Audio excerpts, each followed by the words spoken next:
This is Autoline Daily, the show dedicated to enthusiasts of the global automotive industry. We're trying to figure out how new car sales did in August in the U.S. market, but the problem is that quite a few automakers no longer report monthly sales, so we can't get a clear view of the big picture. Based on the companies that do report monthly, their sales were up 5% over last year. Hyundai, Kia, Toyota, and Ford all had healthy gains, but Mazda, Subaru, and Volvo were all down. So it's hard to tell what's going on even with the companies that do report. Here's another example. Sales of some EVs were strong. Ford's Mach-E was up 35%, outselling the ICE Mustang by more than 2-1. Honda's Prologue was up nearly 80%, outselling the Pilot, Ridgeline, and Odyssey. Hyundai's Ioniq lineup of EVs had a blowout month. So this fits the narrative that car buyers are rushing out to buy EVs before federal subsidies disappear at the end of the month. But on the other hand, sales of the Kia EV6 were down by double digits. So were all of Volvo's EVs. Toyota's BZ took a nosedive. Acura's ZDX fell almost in half, and Ford's electric Transit dropped by a whopping 76%. So like I said, it's kind of hard to tell what's really going on in the U.S. market right now. Meanwhile, Warren Brown, a well-known forecaster, says that U.S. sales will end up around 15.8 million units this year. That's about 476,000 vehicles below where analysts thought sales would end up before President Trump's tariffs hit.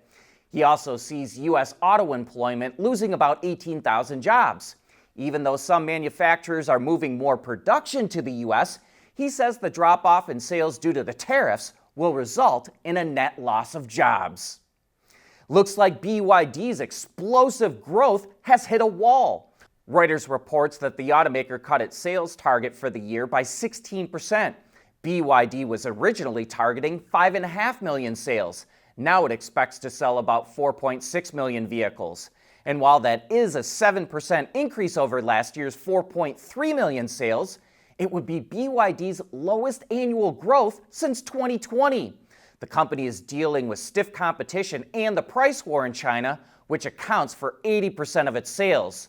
So it's cut production and delayed expansion at plants in China in response to the slowdown in sales. And speaking of EV startups that are struggling, VinFast reported that its net loss widened in the second quarter, but not all of its numbers were bad. The company delivered just under 36,000 vehicles in Q2, up a whopping 172% compared to a year ago, and that helped boost its revenue 92% to $663 million. However, it posted a net loss of $812 million in the quarter compared to a $749 million loss in the previous year. That's because the startup is spending heavily on marketing and a global expansion. So even though it's losing money, it expects to break even by the end of 2026.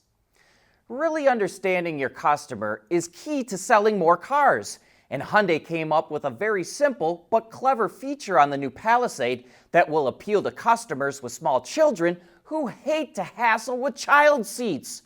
Rex Takashi Torres from Hyundai explains how it works. So one of the things like we were talking about was we wanted to provide things that are convenient for families, right? One of the things was this rear seat adjustment. So we all know that when you push that button, it gives you access to the third row. But how about for families who have a car seat, who have that base plate, you don't want to unbelt everything? Well, so you push that button, you can also access that here, but you'll notice that the rear backrest doesn't collapse.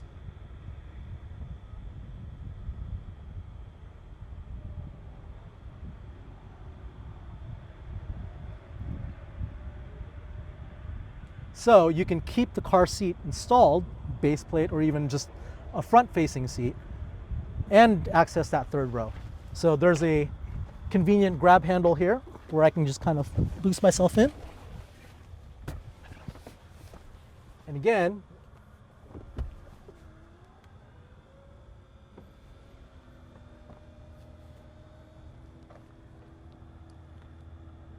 see, child's in the seat, I'm in the seat, Everyone's hunky-dory.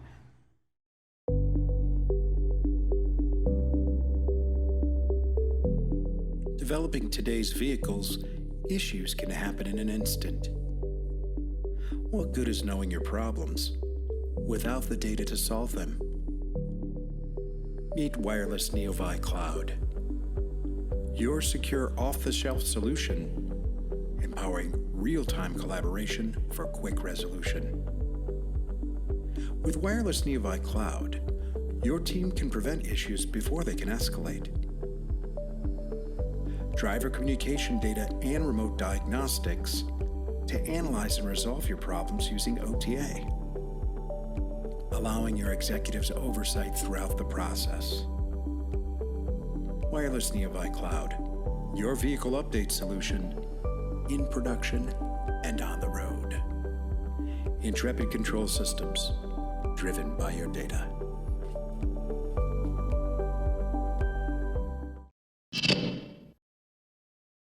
Dacia is coming out with a pretty innovative hybrid powertrain for its Duster and Bigster models.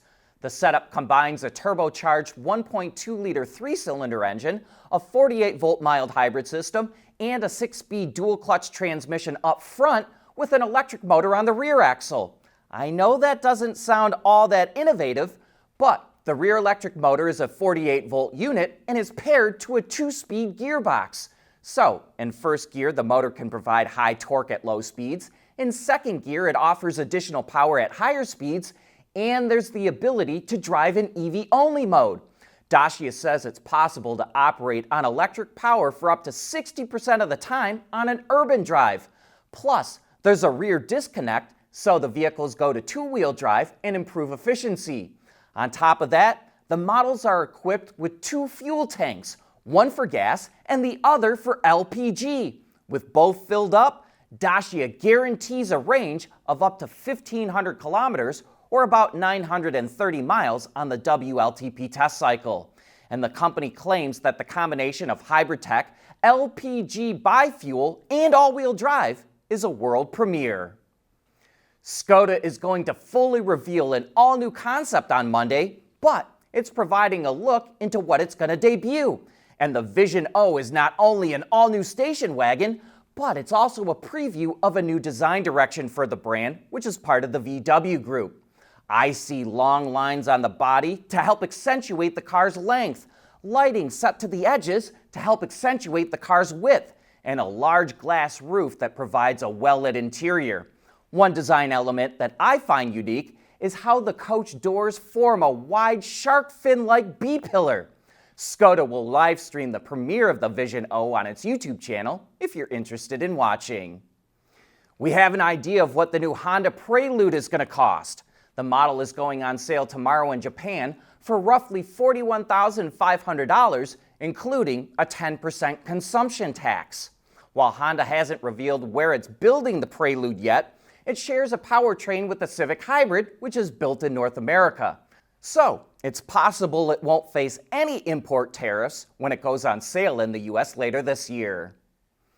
Horsepowertrain, the ICE joint venture between Renault and Geely, has developed a kit that with little to no modification converts a fully electric vehicle into an extended range electric. The system combines a 1.5-liter 4-cylinder engine with a generator, exhaust, and cooling, and is Euro 7 compliant. The entire package is about the size of a briefcase. It's designed to work in both front and rear drive vehicles, and it can be installed horizontally or vertically.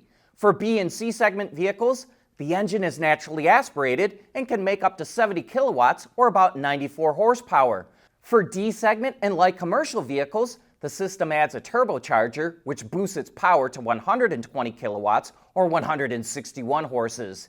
And on top of all of that, the unit can run on multiple fuels, including gasoline, diesel, ethanol, methanol, and synthetic fuels. Let us know if we've got our history right here. Back in the 1980s, Ford created a performance unit called SVO, or Special Vehicle Operations. Then they changed the name to SVT, or Special Vehicle Team. Then they changed that name to Ford Performance, and now it's getting another name change, Ford Racing. But there is a good reason for it. Ford is going to merge its racing and performance operations together. The idea is to more quickly transfer technology that it develops in racing into its production vehicles. And just to put a stamp on how important it sees this business unit, a Ford family member, 32-year-old Will Ford and the son of CEO Bill Ford, was appointed general manager of Ford Racing. He reports to Mark Rushbrook, the global director of Ford Racing. And speaking of racing and performance, that's what today's Autoline After Hours is all about.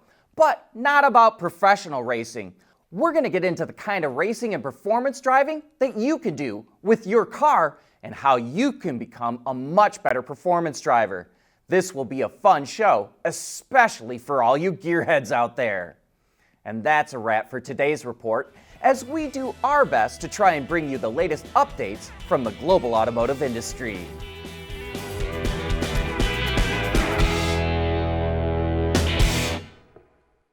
Autoline Daily is brought to you by Alex Partners, when it really matters. CSP, the Composites Solution Partner. Intrepid Control Systems, over-the-air engineering, boost your game. And thanks to the following YouTube and Patreon members.